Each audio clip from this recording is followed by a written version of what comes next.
Hello, আজ তোমাদের সাথে শেয়ার করব ফ্রেঞ্চ আর্ট উইথ ফ্লাওয়ার। আজকের আর্টটা করার জন্য প্রথমে আমি বেসে একটা পিঙ্ক কালার করে নিয়েছি, দেন সেটা কিওর করে ফ্রেঞ্চ করে নিচ্ছি। দেন আমি একটা পেন্টিং কালার জেল দিয়ে একটা ব্রাশের সাহায্যে কিছু প্যাটার্ন ড্র করছি।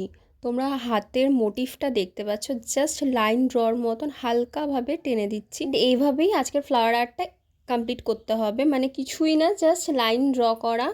আর এটা পেন্টিং জেল দিয়ে করলে টেক্সচারটা ভালো আসে আর এই রকম টাইপের প্যাটার্নটাও আসে। আর আজকের একটা করার জন্য কিন্তু এই ব্রাশটা আর পেন্টিং জেলটা মাস্ট, মানে এই দুটো ছাড়া আজকের আর্টটা একটু ইনকমপ্লিট থেকে যাবে। বিকজ এটা যদি তুমি নর্মাল ব্রাশ দিয়ে করো তাহলে এরকম টাইপের ফিনিশিংটা আসবে না। আর তোমাদের এই আর্টগুলো কেমন লাগছে অবশ্যই কমেন্টে জানিও। আজকের এই আর্টটায় পেন্টিং জেলের সাহায্যে কিছু ফ্লাওয়ার ড্র করেছি। দেন একটা হোয়াইট কালারের সাহায্যে আমি কিছু পাতা ড্র করেছি অ্যান্ড কিছু গ্লিটার অ্যাড করেছি। তারপর আর্টটা কিওর করে টপ কোট দিয়ে আর্টটা কমপ্লিট করেছি and hair is the final look. তো জানিও যে আজকের আর্টটা কেমন ছিল।